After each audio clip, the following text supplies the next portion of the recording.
Thank you very much. Well, now you've got me all discombobulated. Thank you. Welcome to the Clearing Congress. I'm awfully glad you're here, too. This is really a rather memorable occasion. This is the first Congress where we can go straight down the line and say, this is how it is done.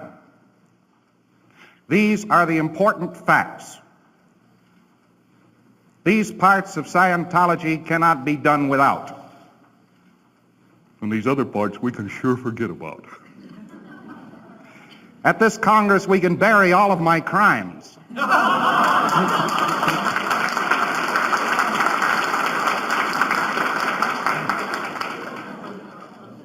Without even a headstone. For 8 years now, we've been struggling along, trying to make the grade, trying to keep the show on the road, and trying to alter this thing called civilization. And civilization, that collection of gadgets which makes everybody helpless.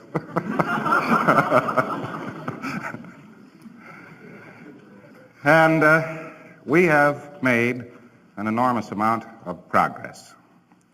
And that progress is due as much to you as to me. So thank you. 8 years ago, it was a pretty thin look. A terrible fact arose and smacked us in the face. Yes, I had been able to handle some human beings in such a way as to produce a new state of being. Otherwise, I wouldn't have known about this state of being if I hadn't done it. But then I started to explain how it was done. The people I explained it to were not stupid. That had nothing to do with it. It's just that the language and selection of importances had not yet been brought to bear to communicate the subject adequately. We had in Book 1 simply no more, no less than a rather adequate description of the reactive mind. The mental image picture, the engram, the secondary, and so forth. We had ways to run these things, but those ways were not the ways used to clear people. Now that's very interesting that I could be guilty of an oversight of that degree. And only having accomplished the fact, again, and communicated it successfully, can I bring up this much guilt. I have a guilt complex, of course.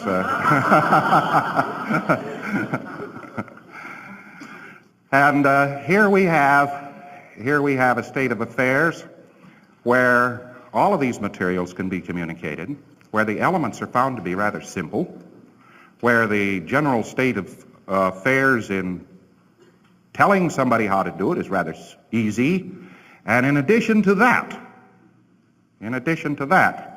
we have ways and means of changing a person's viewpoint sufficiently so that he can clear somebody.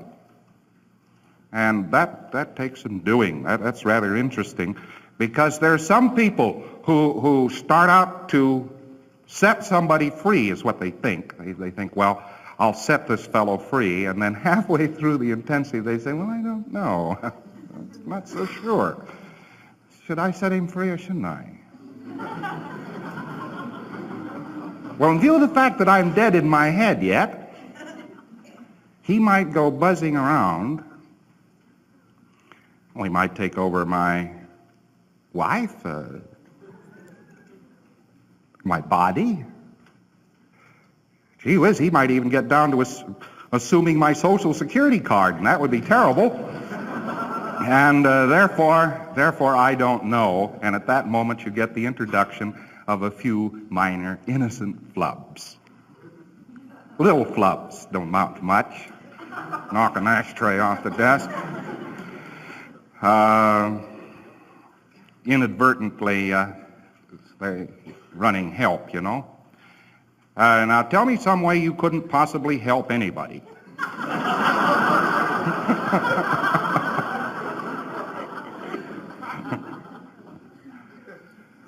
We're all guilty of it, sometime or another. I have found myself auditing somebody who has a criminal record, the like of which the FBI never dreamed of. The FBI thinks there's such a thing as a criminal mind. That's always a big joke to me. There's a criminal mind and there's a non-criminal mind.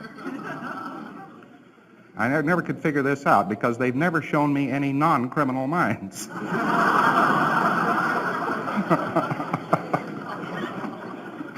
Oh, it's a terrible thing to say, very uncharitable, but it's simply it's simply a comment on J. Edgar. J. Edgar's an awfully good guy, stupid, but awfully good. Now, where we have human beings, we have human beings. Now, that profound statement needs a little amplification. What do you mean by human being? Well, where everybody is so equal, and where everybody has the idea that everybody is so crazy, we get a human being. But let's look this over. Let's look this over carefully. Let's see a society which is dedicated to the proposition that all men are equal. Jefferson didn't say that. He said all men are created equal under law or with equal rights under law. He didn't say all men were equal. If you'd gone up to Tom and said, Tom, well, what's this I hear about you being equal? He'd say, to whom?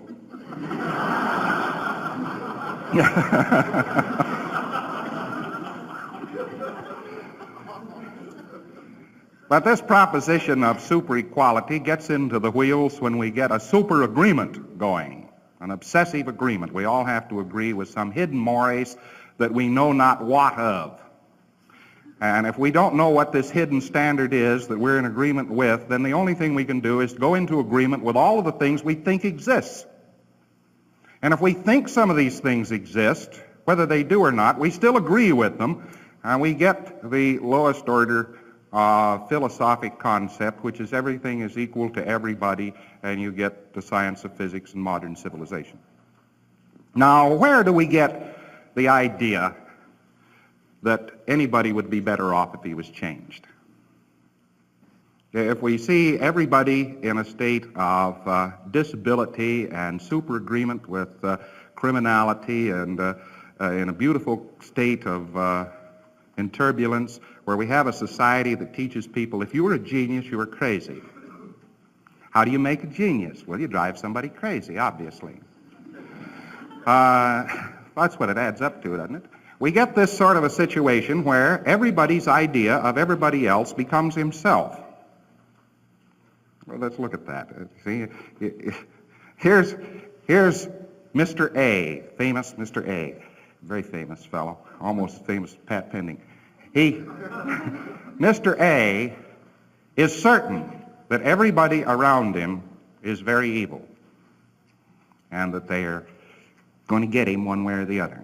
Now, Mr. A has no choice if he is also saddled with super agreement, obsessive agreement, making equality a necessity, but to be this way himself. Now we ask this question, does this evil character actually exist? That's one of the first things we have to ask in clearing. Does this evil character exist? It seems like we have a synthetic personality in existence which isn't really anybody, but is simply everybody's idea of how bad the other fellow is. This is pretty complicated, see? He's got the idea that this other fellow is so bad that he cannot help but criticize him violently, but because he is equal to this fellow over here, then, of course, he himself has to assume these characteristics of superlative evil. You see that? We get generals, admirals, politicians, all sorts of people who have an idea that the enemy is so bad, or that the fellow man is so bad, or something else is so bad, they can't possibly live with it, and have therefore got to cut it to pieces. It's a very tricky thing. This has a vast bearing on clearing. They've got to cut this evil being to pieces. Yes, but at the same time, they have an equality complex. By communicating with him, they therefore go into agreement with his evil characteristics, and the only thing they have left is an evil synthetic personality which they themselves have to wear to be like everybody else and to be normal. This is one of the simplest and easiest tricks that is played in the culture. So what are you trying to do when you're clearing people? You've got to find the fellow himself, and you also, as you go up the line, not an attribute of clear, but an attribute of OT, have to give him a certainty on the other fellow. Now, unfortunately, an auditor is senior to a clear because he already has to have an idea of what the other fellow is really like. Once he takes a scoop shovel and unburdens this personality that this fellow thinks he has to wear. So if everybody in a whole society was wearing a secondary, synthetic, useless, some people aren't even imaginative enough to be evil. It's quite remarkable. Takes a little imagination. He's wearing this coat, you might say, that was never anybody, and he says is everybody. And all you have to do is get him to take off his coat. Relax and be himself. How do you do that? The auditor, let's say he's dead in his head, case in terrible condition, sits there, picks up all the somatics of the pre-clear, goes to bed at night and says, you know, he had a cognition. I wonder if that isn't what's wrong with me.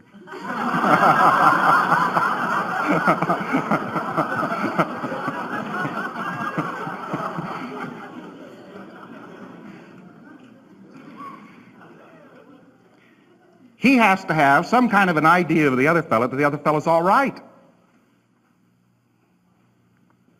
Well, this is quite remarkable. And in the process of auditing him, he sometimes gets re-stimulated to the point where he says, maybe this fellow isn't quite that all right. Maybe I ought to keep him dead down and patted in the face with a shovel. Because maybe he is, maybe we're wrong about this. The odd part of it is that a person who has cleared somebody clears people. Isn't that interesting? It's very easy. All you have to do in order to clear people is just clear somebody, and then you'll be able to clear people. Is there anything wrong with that? Yes, it's clearing the first one. Therefore, a major breakthrough took place when somebody else cleared somebody than myself. That was an immediate major breakthrough, because it showed other people that other people could do it and gave them a considerable confidence. Now auditors have to learn individually, each and every one of them, that they can do it. Then they'll just go on doing it. It becomes very simple once you've done it. Well, trying to build up a bridge to the point of where somebody would clear the first one without much confidence, without much real concept of what the other fellow was really like, that was the trick, and that's what we've done in these 8 years. It's taken 8 years to do that. And I apologize because that's a very long period of time. 8 years, a great many things have happened in these 8 years. But I'll point out to you that it can't be too long a period of time, because all during this period of time, we've mostly had just one president in the United States. As if we've had one.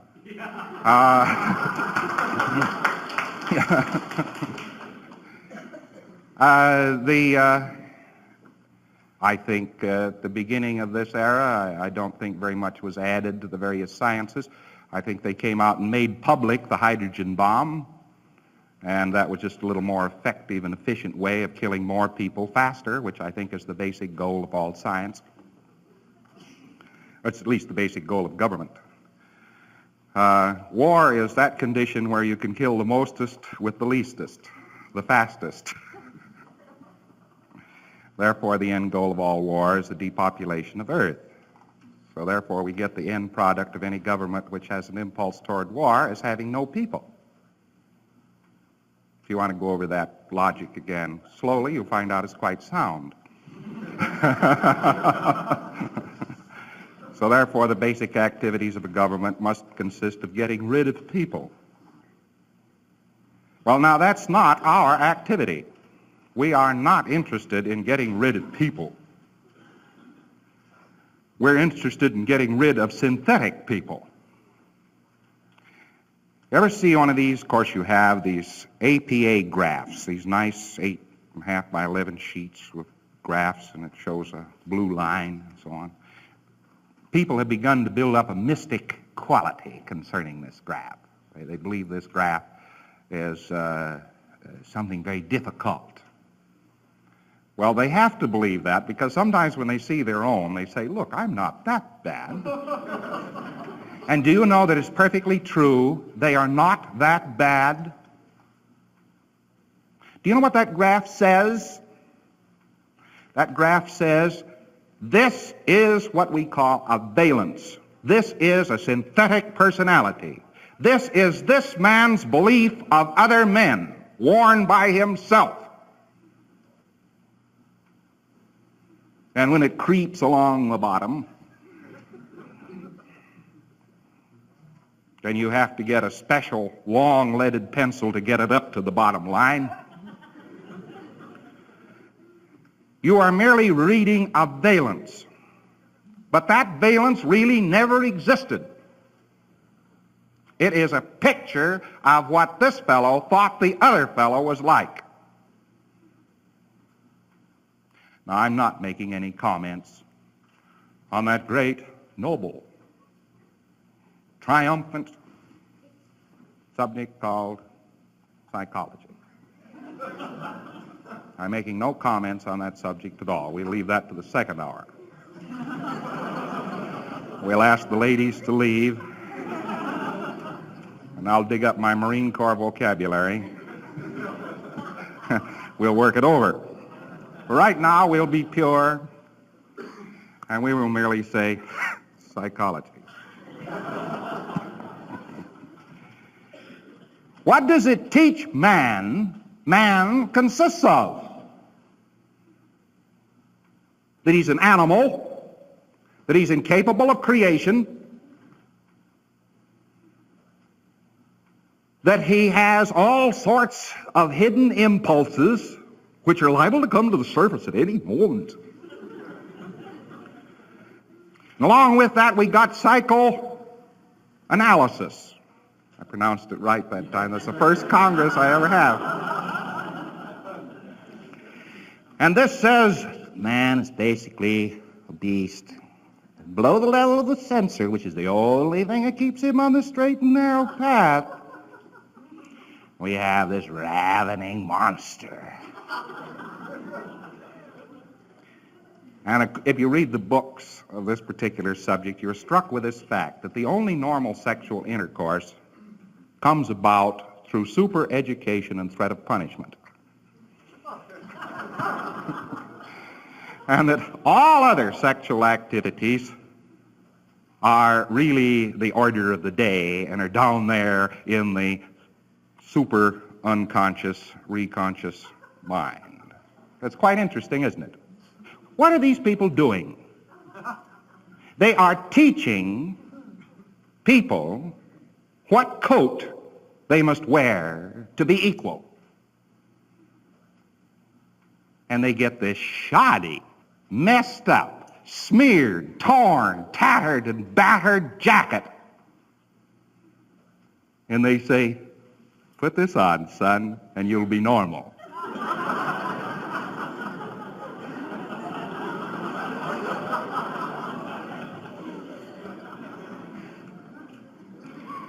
then we can't call these things sciences, we can call them operations. And therefore, we are somewhat new on the face of Earth, in that we are actually trying to look at man without a pitch. We're trying to look at man without introducing into the interpretation a number of resistances to clearing him, without introducing a number of evil factors by which we can damn him. And so, perhaps, we succeed. But we'll only succeed if we carry it out across the whole broad face of Earth and tear up all of these tattered, smeared ideas of the other fellow. And that's quite a project. That's quite a project. It includes the Chinese and the Russians and the Indonesians and the Ceylonese and the colored races in Africa and the psychiatrists and includes all races, no matter how. Because as long as you have priesthoods, as long as you have racial concepts which seek to retain men into evil in order to make him good, which is one of the most interesting propositions anybody's ever heard of, you'll still have a barrier to a true civilization on Earth. So we're starting out at that point today. It's an interesting point to start at. It's an interesting thing to come out here and say to you, well, we're all up on top now, it's all finished, that's all, that's it. Here we are. We don't have to worry about it anymore. Oh, no. This is the day we go to work. Do you think that the assembly of tools repairs the car? No, it certainly doesn't, only I've seen some fellows, particularly plumbers, who can assemble tools for a very long time. Well, I've been assembling tools for an awful long time, and we finally have gotten some cars fixed. But really, the basic time has been spent on the assembly of tools, and that's what we're covering here. This is quite remarkable to have achieved this point, since it was not necessarily achieved through the field of science. Was not necessarily achieved solely through the field of religion. It was not achieved through the field of philosophy, ontology, materialism, or any other particular field. This has been a proposition of hacking through an impenetrable jungle, which was simply the accumulation of several thousand years of ignorance. And it was strictly a hacking job. You just took a machete and you went to it. And when we finally got down to a point where there was a path through the jungle and we reached the cliff on the other side and saw their broad sea, it was interesting that it was a very simple sea we were looking at. It didn't have monsters in it or anything else. It was just a sea, and it was all very calm. It was all very nice. But every time, for a while, that we led somebody up, you leading your friends up to this, and you say, look, you see all that stuff, that's jungle. That doesn't have any real bearing on existence at all. It's just superstition and ignorance and stupidity and all that sort of thing. And we want you to walk up this line. Of course, I realize that this path is not well marked. You have to look at this tree for a half an hour to find out whether or not there's a blaze on it. It's not a well-marked path, but all we're doing is asking you to go walk just up this path and go over there to the cliff, take a look at the sea, and it's a beautiful sight. And they say, no, not for me. Not for me. Very often they say this. Why? Well, they know it's not for the personality that they're wearing. But did anybody ever wear the personality that they're wearing? No, it's totally an invented thing. Just as every barrier which exists between man in an ignorant, superstitious, ill, warlike, violent state is a series of shadows. These things are not real. even when you run into them head on. There's something wrong with them. They're made out of paper mache or something like that. It's not a real view. But it is a symptom of our society that we would rather look at delusion than truth. Oh, that's a very broad statement, isn't it? We'd rather look at delusion than truth. It's no evidence to support this. Oh, yes, I'm afraid so. You can show people a great travelogue and they stay away from their TV sets in droves. But show them Gunsmoke. Dumas, Sr., had the idea. He said he was going to write all of history up into novels so that it was totally palatable and everybody'd all find out about history. It's a very good idea. In other words, if you fed him fact through delusion, he'd have it made. It was an idea. But is it a workable idea? Actually and essentially, is it a workable idea? No, I'm afraid that truth doesn't have to be shepherded in by the ushers of superstition, fear, delusion, altar clause. Oh, I'm going too far there. Chalices, incense, smoke, Latin hymns. Truth doesn't have to come in this way. It's not absolutely necessary that we garland truth with a tremendous amount of verbiage, because that is the only thing that happened to truth, is it became garlanded with a tremendous amount of verbiage, don't you think? And a person who drags in this poor, shattered, tattered damsel called truth, you know, and thinks to get her on the stage at all, you have to pile her up with fur boughs and pack sacks and hula costumes and so on. It isn't necessary. It isn't necessary. All you have to do is show people the possibility that truth exists, and then ask them whether or not this item is true. And if they find that this item is true, then they will recognize truth. People do recognize truth when they see it. But another little factor enters in. Sometimes you only get the synthetic personality to look. And if only the synthetic personality is looking, its primary characteristic is that it can't confront truth. These are the barriers we face in clearing people. These are the barriers. They are not very formidable. Numbers of people are not very formidable. But tremendous piles of lies, fears, and terrors can become rather formidable, since I point out to you that man has not walked through these barriers for the last many thousands of years, if ever, in this universe. So we must consider these things to be quite formidable.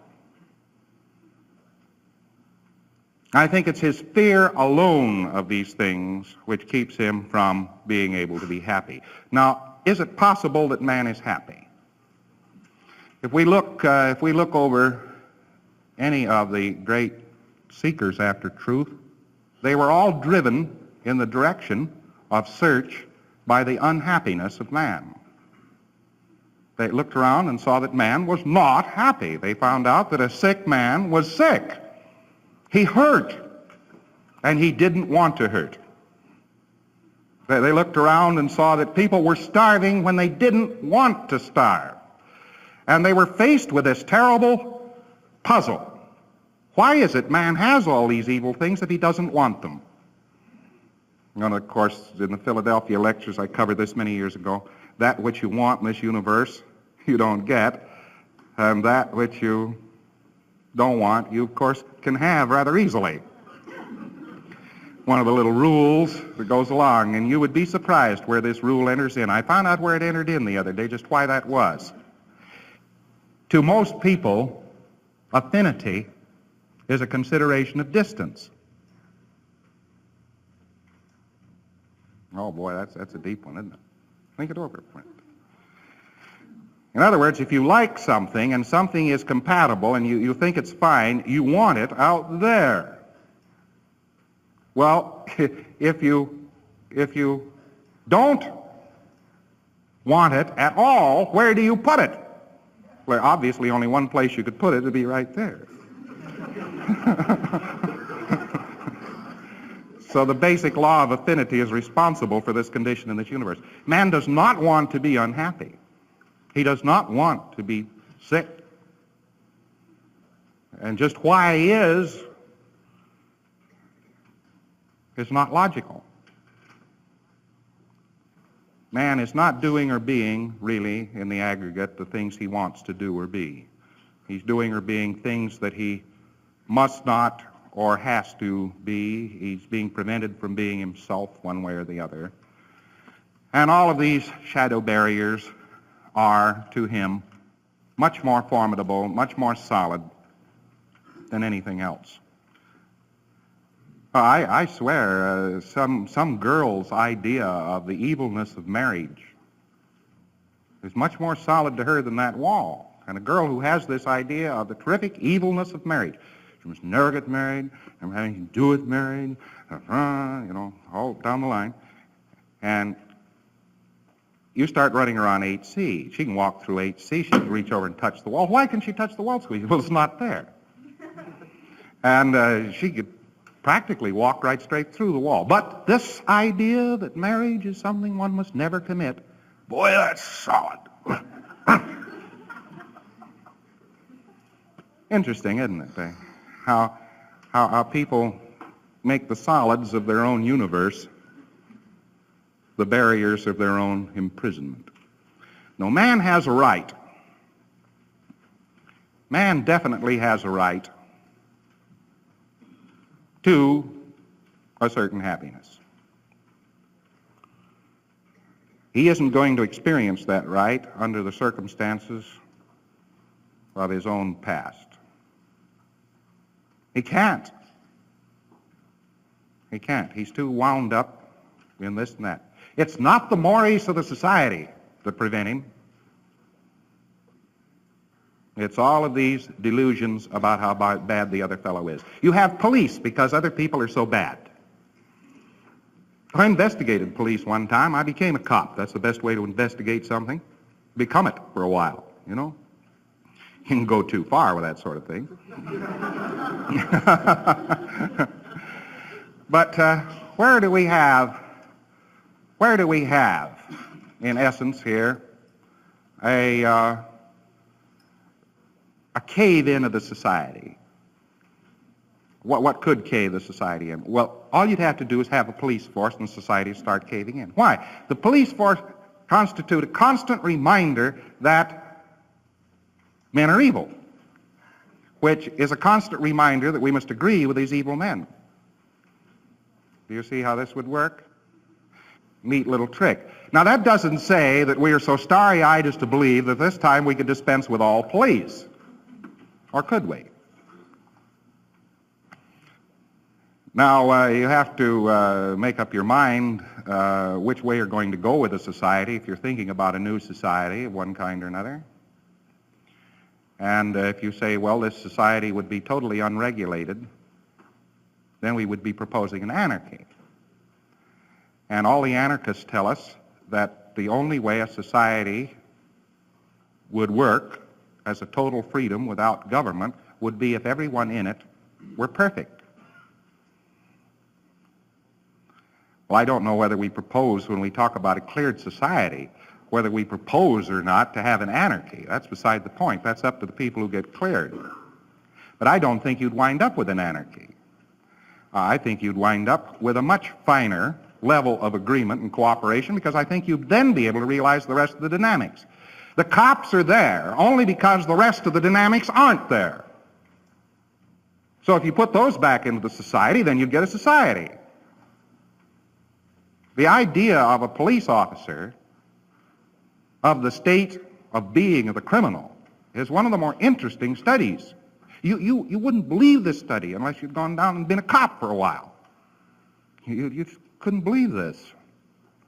I've had hardened criminals walk into a horrible bar crammed into the back between two cockroach dens. You know, hardened criminals, cop killers, you know, and they come in, pat them on the back, have a drink, boys, just mind the peace. They would. A cop, see, I wasn't a cop, that was a fake. I looked like a cop and I was wearing a cop's uniform. A little difference there. Cops see a couple of these guys come in, and he'd say, evil beings. What are you people doing here? Huh? Next thing you know, the nightclub starts to whirl. The chairs go down with a crash. The proprietor's very unhappy. And war has commenced. Well, I think there are certain things that you can appeal to in men. Definitely certain things you can appeal to in men, which make them more or less revert to their basic selves. They take off their coats, in other words. That's a very thin principle. It has occasionally worked, and there's one religion which is based exclusively upon that principle. That if you can reach the soul or being of a person, just pang, well, he becomes well, you've got it made. That religion, I don't know if you've heard of it or not, it's called Christianity.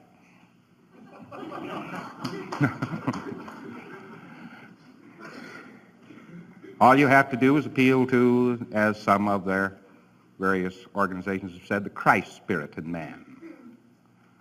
Well, I don't know about the Christ spirit, but if you appeal to the basic man, why, you get somewhere.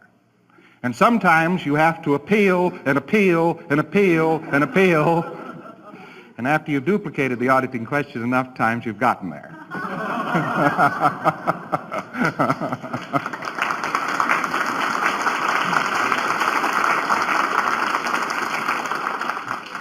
Quite amusing. It's quite amusing to look over the number of struggles we have had to find out the few things we have to know.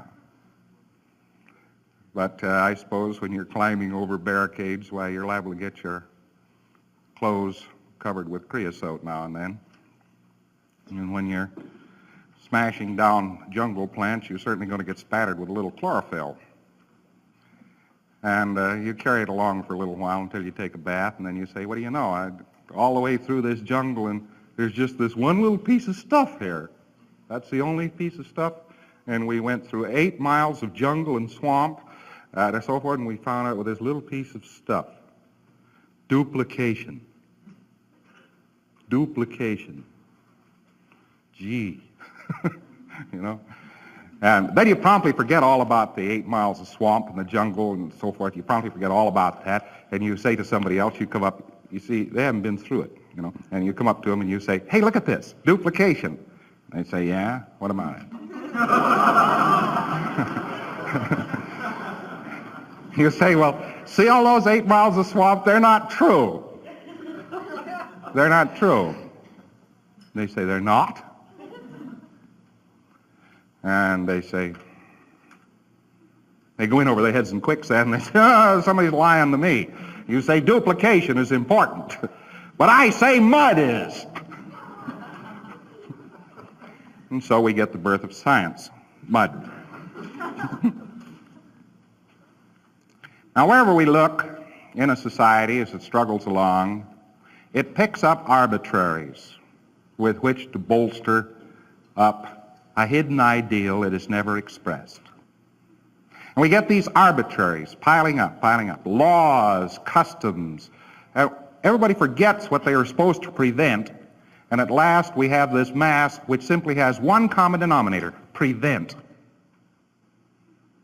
And when you have a person totally prevented, you have a human being. But what would you really have if you had somebody who was totally prevented? You'd have somebody who couldn't help and who couldn't reach out on the rest of the dynamics, so you couldn't have a civilization because you couldn't have a third dynamic, could you? It's as easy as this. In other words, this system of preventing everything in order to bring out a good civilization succeeds in killing the thing it was supposed to bring out, right? So there must be another way and a better way, and that way we have today in Scientology. In our walkings along the line, we have gone through many vicissitudes. There's hardly a one of us present, myself included, who hasn't been human somewhere along these last 8 years.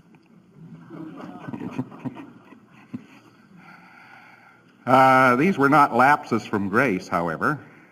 These were repetitions of habit.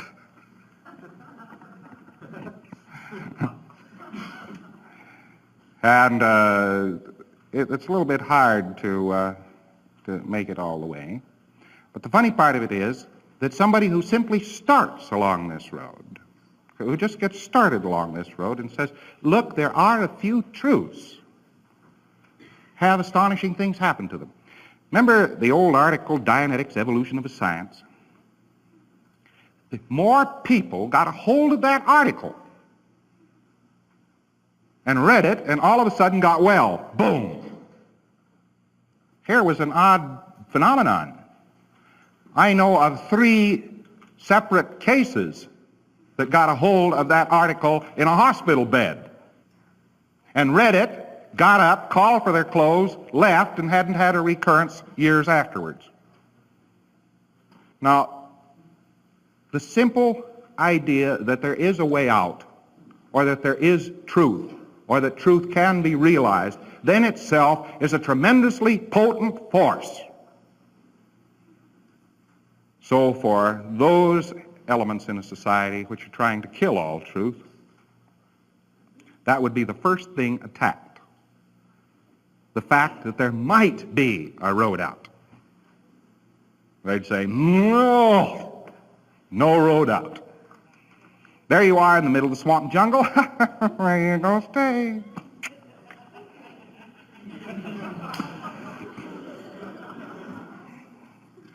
Everybody who tells you there's a road out must perforce, by definition, then be a faker and a quack, which is almost a direct quote of the Better Business Bureau brochure on curing anything. They say you always know a faker if he tells you he can cure something. Think that over for a moment. That's a direct quote out of the Better Business Bureau literature.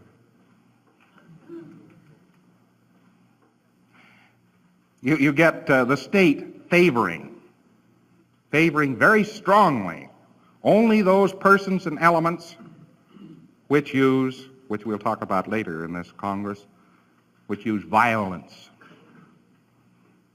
and which seek to barrier people in so they cannot ever believe there is a road out. And you know, the society is so sure of itself that it has everybody trapped and right there in the mud that they've forgotten to pay the guards and they've all left. That's right. It's an amazing thing. There are no guards on the stockade anymore. Only everybody thinks there are before you suddenly tell them to pick their head up a little bit. See if they can see the glint on a rifle barrel any place. Or reach out there and see if they really feel any barbed wire. Or walk over this way and see if they really do fall into any quicksand. And it's with great amazement that somebody will take this delicate, tentative step, you know. I don't know. And we get the phenomenon of Dianetics, Evolution of a Science, yanking people out of hospital beds. We just made them look up and feel around here to see if there are any barriers anymore. The guards were still on duty, and they aren't. In other words, nearly every barrier we have, and nearly every duress that man has experienced that kept him in an aberrated state, is practically unenforced today. We have no more inquisition. We have psychiatry. We can discount those people. We have no more arrest because of religious beliefs in this country. You know, it was amazing. You know, all you had to do was say one day, first it went this way. Over in Europe for a while, all you had to do was have a Bible read in your house to be burned at a stake. You know, it was that bad. That's all you had to do. Or you appeared in a field and listened to a preacher. And you had it right then. Dragged the body right off and mounted it up. And they were very interesting about this. You know, we think of people being burned at the stake. They didn't just burn them at the stake. You know that. They very often took ice and packed in their heart and face so that they would live longer while they were burning. These were nice people. These were good people. They were painfully good. Now, these people were doing this sort of thing, of course, thought that was the right thing to do, and that they were being the best possible people in the best possible worlds doing this sort of thing, and that these fellows who were listening to a preacher in the field or cracking a Bible in the house or something like that, they thought these people were being very, very evil because they were breaking through barriers that they knew by experience were tremendously necessary to the continued existence of the society at large. And so they gave these punishments, but this sort of thing isn't done anymore. They do it in cruel little ways, little tiny ways. They take some industrialist someplace or another that was trying to get on fine with the politicos, you know, and this industrialist hardly reads or writes, but he's a good guy and he makes all sorts of things and so on. And the politicos, they say, well, he's harmless, and you know, I'll exchange a few presents, something like that. And all of a sudden, this becomes a major crime. Well, there's a great deal of hope for a country where that can become a major crime.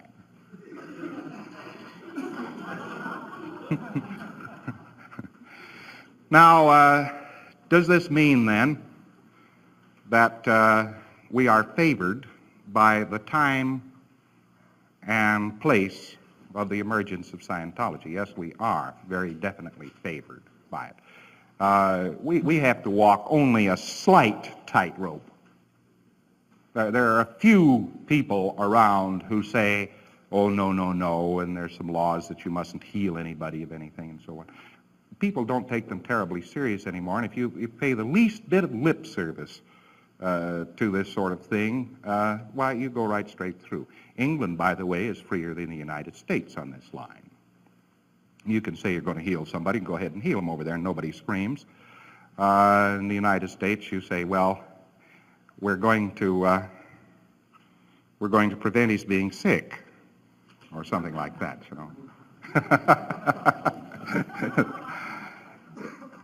But we're not up against a tremendously violent environment at this time, and therefore there's every reason to believe that what we know can bloom and grow and can spread and communicate.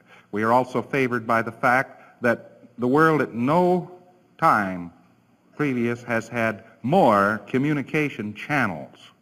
There are tremendous communication channels in existence today. What they're being used for is quite something else, but that they exist is certainly the case. For instance, only been in the last couple of decades you could pick up the phone and call almost anybody you wanted to in the whole world. And it's certainly been only in the last decade that most people in the Western nations began to have television sets. I understand that more people have television sets in Russia even than they have shoes. I understand there's more television sets than shoes. So that might be some of John Foster Dully's propaganda system, but some possibility of it being true. Here's a rather favored time. Here's a rather favored time for all this to happen, because although nobody's going to say keep them all in the mud, and nobody's going to tremendously object if you start lifting a few people out of the mire, and if you start lifting everybody out of the mire, nobody's really going to object. As I say, the police are off the stockade. Now, is there any other thing that makes this a favored time? Well, it's the fact that man might cease to exist almost in his entirety. This factor operates, however, not as a preventer, but as a catalyst to doing what we're trying to do. And this catalyst is, of course, the threatened presence of war, atomic fission, that sort of thing. Man can do such a thorough job on wiping out man now that we actually should put a little bit of speed on the ball. So I would say offhand that we're probably just a little bit late, maybe even 8 years late. People used to come romping into the foundation. They used to say, where are all the clears? I don't know what they expected. In truth, if I just pointed down to an empty space in the air of the hall and say, there's one now.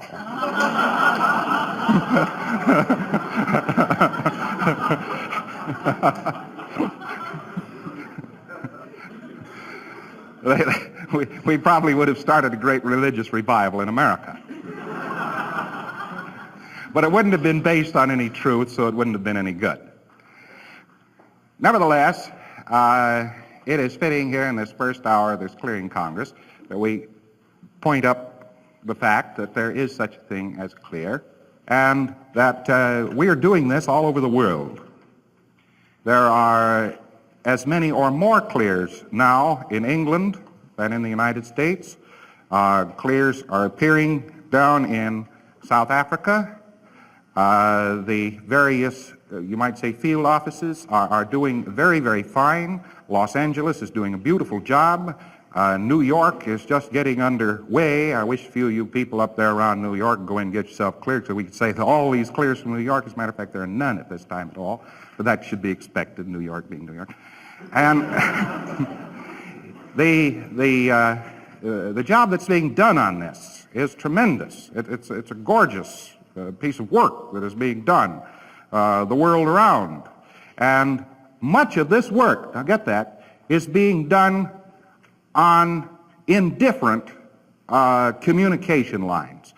Somebody flew in the other day all the way from New Zealand. He said, we're doing something wrong. We are not getting any clears. Doing something wrong. He came all the way from New Zealand to spend a day and then go home again. And sure enough, they were doing something wrong. They were running help something on the basis of, tell me away, people are never helped anywhere. And they had an e-meter that they were trying to check people out on that didn't work.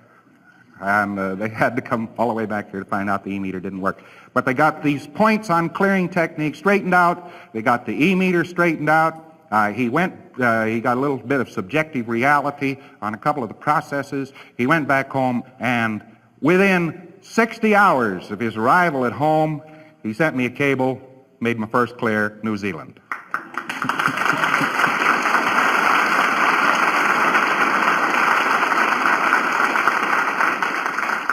Well, the point I'm making here is this is happening all over the world.